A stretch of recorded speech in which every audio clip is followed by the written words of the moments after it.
자, 5위 소식입니다. 동래북 문재인. 자, 어제 있었던 대선 후보 토론회, 민주당 경선 주자들의 토론회 이후에 후폭풍이 불고 있습니다. 자, 여기 탈당 때 주요 인사들, 자, 탈당했던 주요 인사들의 이름을 얘기하면서 문재인 전 대표에 대한 비난이 있었는데요. 이와 관련된 내용 영상으로 함께 먼저 보시겠습니다. 당 대표까지 지내시면서 이 과정에 보면 손학규, 김한길, 박지원, 안철수 전 대표 이르기까지 모두 당을 떠나왔습니다. 혁신에 대해서 반대하시는 분들이 당을 떠나신 것이고. 문재인 대표,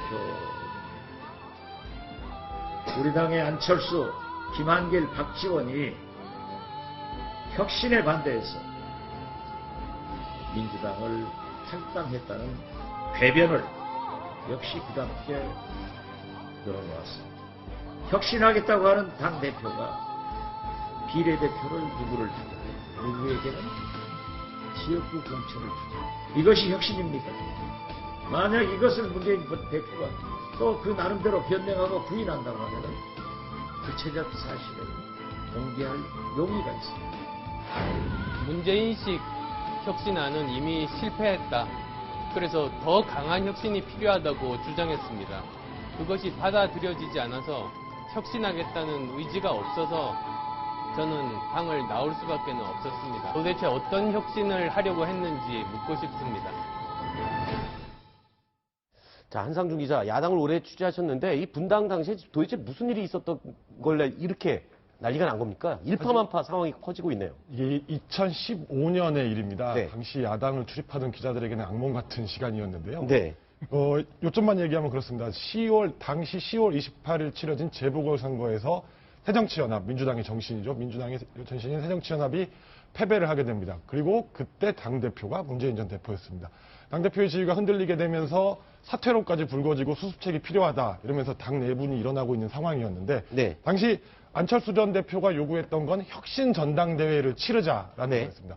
모두가 모여가지고 새롭게 전당대회를 치러서 당대표를 뽑자는 거였는데 그걸 문재인 대표가 당시 대표가 거부를 했고 네. 결국 12월 13일에 안철수 전 대표가 탈당을 하게 됩니다. 이후 김한길, 박지원 대표 의원들도 순차적으로 탈당을 하게 되고요. 네. 그런데 문제는 지금 나오는 것처럼 양측의 갈등이 여전히 남아있다는 겁니다. 네. 문재인 전 대표는 혁신을 하기 위해서 혁신에 따르지 않는 세력을 버렸다고 얘기하는 것이고 네.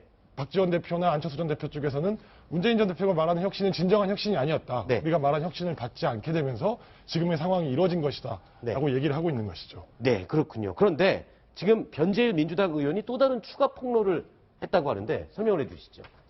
사실 지금 현재는 안희정 충남도지사 캠프에서 일을 하고 있는 변재일 의원이 얘기를 한 내용인데요.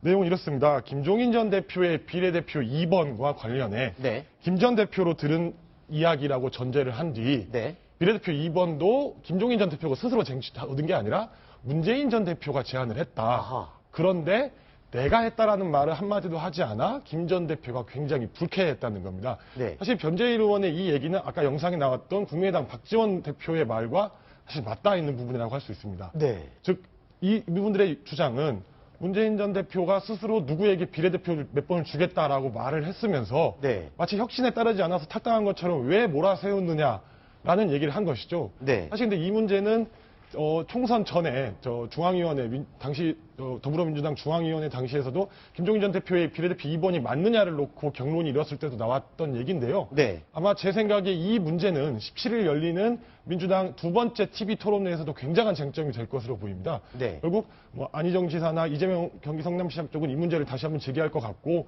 이에 대해 과연 문재인 전 대표가 어떻게 명쾌하게 해석을 내릴지가 이 논란이 확산될지 아니면 완전히 마무리를 지을지 결정되는 지점이라고 볼 수 있을 것 네. 같습니다. 자, 이런 가운데 김종인 전 대표가 제3지대 텐트 연정, 자, 여기에 지금 시동을 걸고 있다는데 손잡을 사람들이 얼마 없다면서요? 아직은 그럴 거예요. 그러니까 네. 이제 제3지대 하겠다는 분들과 전부 다 이제 조차 모양, 우리 아침밥 먹어서 얘기 좀 해보지 않으련? 이렇게 이제 김종인 전 대표가 제안을 한 건데, 일단 네. 다 고사했습니다. 네. 유승민 의원하고 바른정당 남경필 지사도 일단 참석하지 못하겠다, 다른 일정이다, 이렇게 얘기를 했고요. 네. 손학규 고문 뭐라고 그랬냐면, 경선에 집중하겠다. 네. 안희정 지사하고 안철수 전 대표도 아직은 때가 아니다 이렇게 얘기를 했는데 네. 뭐 김종인 대표도 지금 뭐 첫 술에 배부를 생각 안 했을 겁니다. 아직은 네. 시기가 좀 빠르긴 하죠. 그러니까 논의는 지금부터 해볼 수 있겠으나 결국 제3시대 빅텐트가 쳐지는 시기는 바른정당도 마찬가지고 국민의당도 마찬가지고 각 당의 후보들이 다 선출된 다음에 각 당의 킹을 할 사람과 킹메이커 할 사람의 역할이 정해진 다음에 그 다음에 아마 제3지대의 마지막 순간에 텐트가 펴진다면 그때 펴질 겁니다. 지금은 아마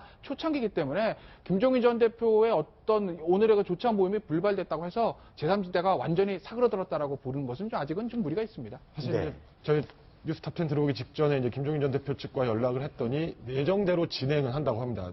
서울 광화문의 한 식당에서 내일 오전 7시 반에 조찬을 갔는데 아마 언론에서 관심을 가지게 되는 건 어떤 분들이 참석을 할 것이냐. 네. 그리고 끝난 뒤에 어떤 얘기들이 나왔느냐에 따라 방금 얘기가 됐던 김종인 전 대표가 의도하는 빅텐트가 과연 제대로 닻을 올릴지 아니면 약간 휘청거릴지가 아마 결정되지 않을까 보여집니다. 네, 알겠습니다.